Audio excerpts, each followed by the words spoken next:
Josh, is it my imagination, but this seems to be one of the most brutal budgets that Governor Brown has put before the legislature and before us in many decades. Yeah, there's very little good news to be found here, and this is after years of having made some substantial cuts as it is. But what he rolled out on Monday, as he announced that our budget deficit has swelled from around $9 billion to about $16 billion, are things like reducing state workers' pay by 5%, shortening the work week, cutting in-home supportive services, which is services to keep the elderly and blind and disabled in their homes longer instead of having them institutionalized, cuts to CalWorks, the Welfare to Work program, cuts to Medi-Cal, cuts to child care services.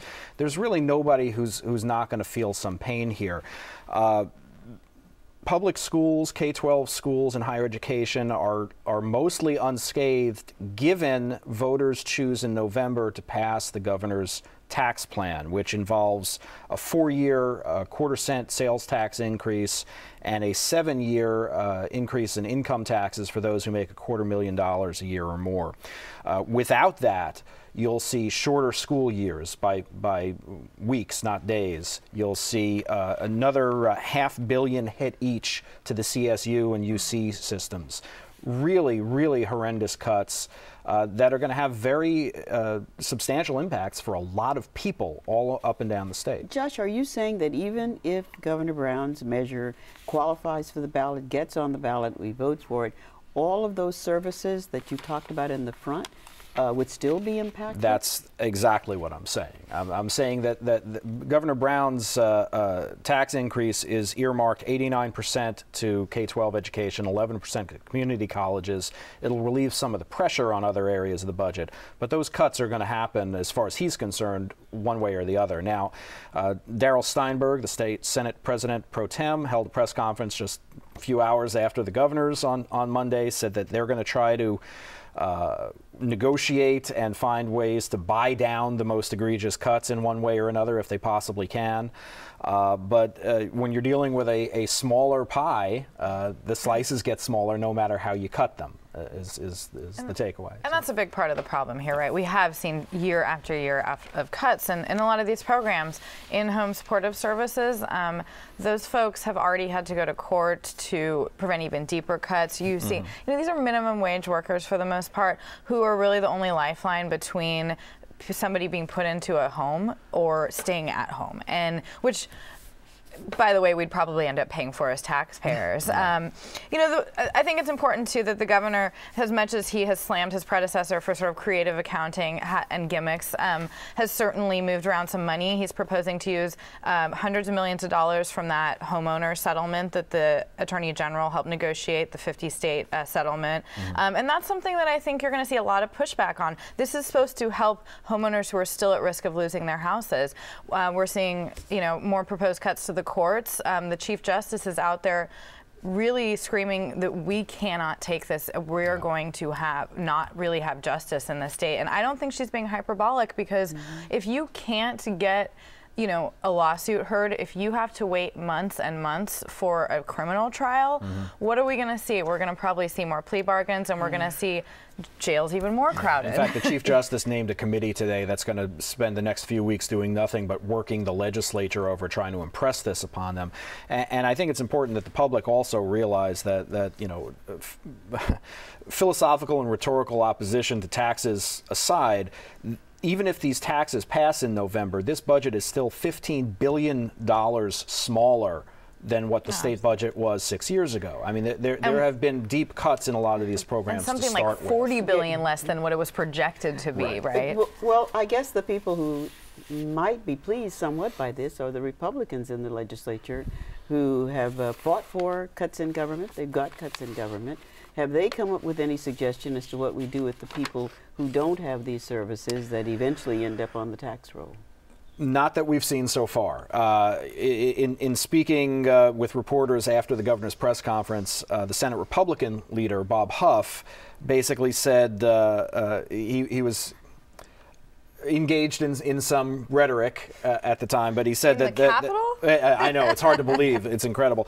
But he said that to make a real cut in California spending, he would cut the Democratic majority in the legislature because it's policies that drive budgets. As far as they're concerned, there's still too much spending. And he talked about the fact that because budgets, although not tax increases, can now be passed by majority rule under Prop 25 of 2010.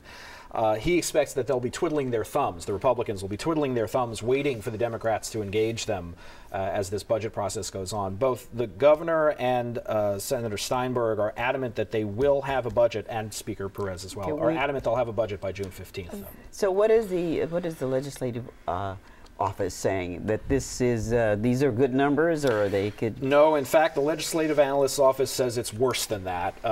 They say that the governor's revenue estimates may have been about $500 million too rosy, although they're still reasonable. They also said, though, that he may have overestimated the money that the state will reap from the dissolution of redevelopment agencies to the tune of about $900 million. So that, $100 million there starts to add up. When you're talking billions, I don't know. Right? Well, let's go to the guys that are being blamed from one side to the other. For That's everything in California. And so they're faced with a test, too, in the legislature. Tell us, what is Proposition 28 about, and what would it do? Well, backing up a little bit, 22 years ago, California voters passed a proposition which limited the number of years a lawmaker could spend in Sacramento to 6 years or 3 terms in the Assembly, and 8 years or 2 terms in the Senate. Now we have a proposal, and for 14 years total, in case anybody didn't want to do quick math. Now we have a proposal to lower the amount of time they can spend there to 12 years, but allow it to all happen in one house. So you could spend 12 years in the Assembly or 12 years in the Senate. This was put on the ballot by the LA Chamber of Commerce along with the labor coalition down there. And the argument by good government groups and other supporters is essentially that what the idea behind term limits were to sort of make a legislature that was more diverse, which it has achieved to a large part, but also that was less sort of beholden to special interests. And what a lot of these groups say is that that hasn't happened. In fact, because they're so inexperienced, they're more beholden to special interests. Lobbyists have more power. Staff has more power. And so the idea is that if you let somebody sort of stay in one place the whole time, they wouldn't constantly be running for office, and they maybe could get some of that institutional memory back. Opponents say this is a trick that essentially most people don't spend 14 years in Sacramento. They go on, run for other offices, return to what they were doing, and so that they think this would actually increase the amount of time that lawmakers spend there. They say that, essentially, when you're an incumbent, it's way easier to win than if you're running for a new seat. So on one side, we have these kind of good government groups and Democrats. The other side, we have several out-of-state groups that work on term limit issues, and the Republican Party. And so it's really kind of shaping up to be a very partisan fight. Yeah, because the math is kind of confusing on this. I mean, what are voters going to see on the ballot? What is it actually going to say? Well, that's something that I think the opponents have problems with, is that it does say it reduces the amount of time. And it does, by years. And most of this is speculation in terms of how long, what will people do. This is really similar to what we voted on a few years back that was pretty handily defeated because it would have impacted current lawmakers. It was pushed by the Speaker. We all know how dismal the public thinks of the legislature, their approval ratings. So this time they took that out. They said, only moving forward are we going to do this. So who's behind this? So as I mentioned, these 2 groups in LA put it on the ballot. So there is both business and labor support. I think that a lot of the folks you see pushing it are these sort of good government type groups, which do tend to be more on the left side of things. But I think that's what's interesting, is that it's not, the Democratic Party certainly has supported this, but I don't think this is their baby, so to speak. Opponents might disagree with that. And there isn't really a ton of organized opposition. Well, who are the people? I mean, do we know, is it business interests? Is it lobbyists? I mean, that's business interests. Well, as I mentioned, the LA Chamber was a big supporter early on, and the money we've seen flow in has been largely from these sort of good government type groups, but also from folks who have business in front of the legislature and want to endear themselves to the Democratic majority. So it's all politics, even if it's sponsored by people outside of the political sort of spectrum. So it's not the Republicans or the Democrats, or the Democrats or the Republicans just trying to change the numbers, or? I mean, not as such. As I said, the Democrats are for this, the Republicans are against it, so it kind of has boiled down into a more partisan issue. But I don't think that it's fair to say the Democratic Party went out and put this on the ballot. Mm-hmm. And yeah, we'll see. I think that it's one of those ones where voters are really going to have to look at their voter guide and kind of do some research to decide, because it is a bit confusing. I had heard a tried and true Republican like Dan Schnurr calling for continuity. You know, there must be some call out there. Right.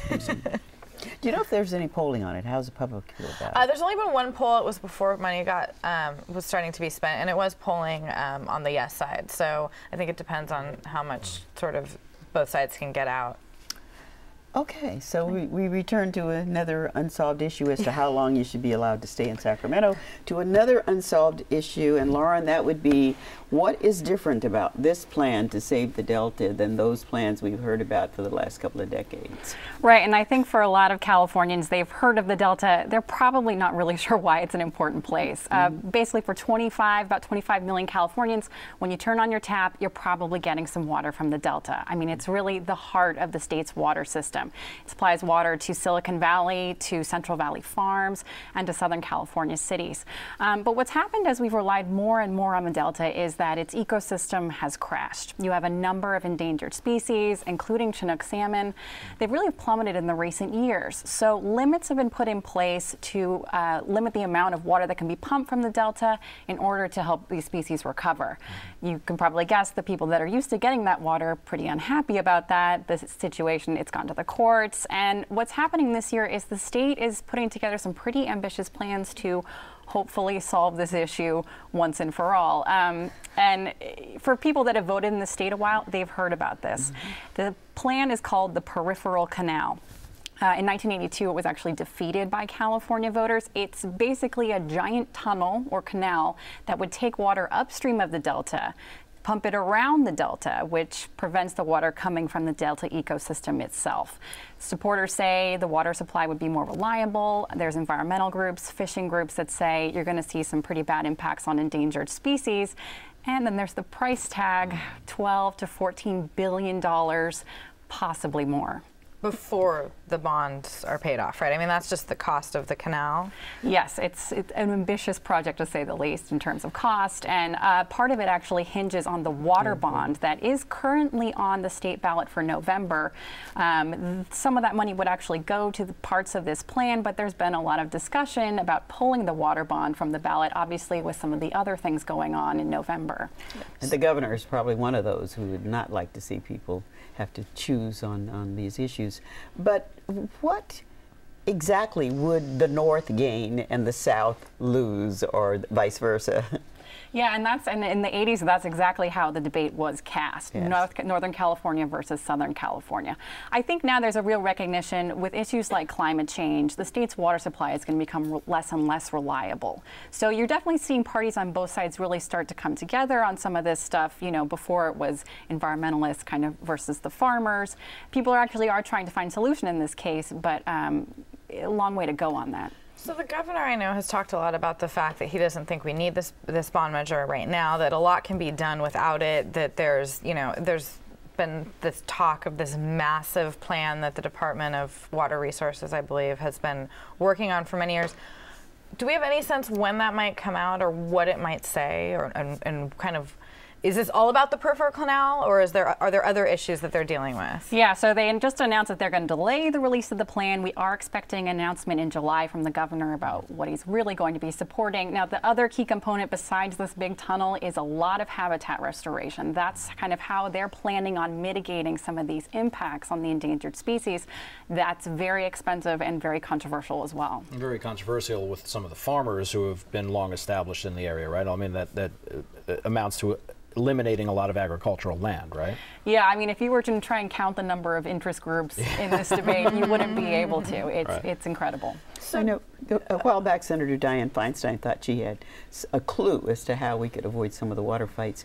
Whatever that agreement was that everybody fought over, so does it matter in this new look at the Delta? I think people are trying to wipe the slate clean a little bit, to saying that maybe we can come to a plan that can avoid some of the battles and litigation. That's a big question mark at this point. So when I first started covering Sacramento, my first day was a 18-hour day on the water bond when they finally got that. And it was a very bipartisan deal, and everybody came out and saying, "Kumbaya, aren't we great? We actually did something." I mean, why would they be dialing it back then? If we need this, if it's going to cost that much, what's the thinking behind? Is it just a political calculation, do you think, or is it the fact that there's money from ratepayers that they can use in the meantime? Yes, there will be some money definitely from the water districts that would use this water for this big construction project. But where the money comes from is a huge, huge question mark, one that the governor is going to have to address. Well, my thanks, Laura, to you. At least it's a problem that seems far away in the future compared to the problems that Josh talked to us about.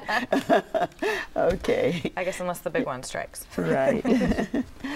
Well, you can hear the final installment of Quest's three-part series on the Delta Monday morning at 6:30 or 8:30 on KQED Public Radio.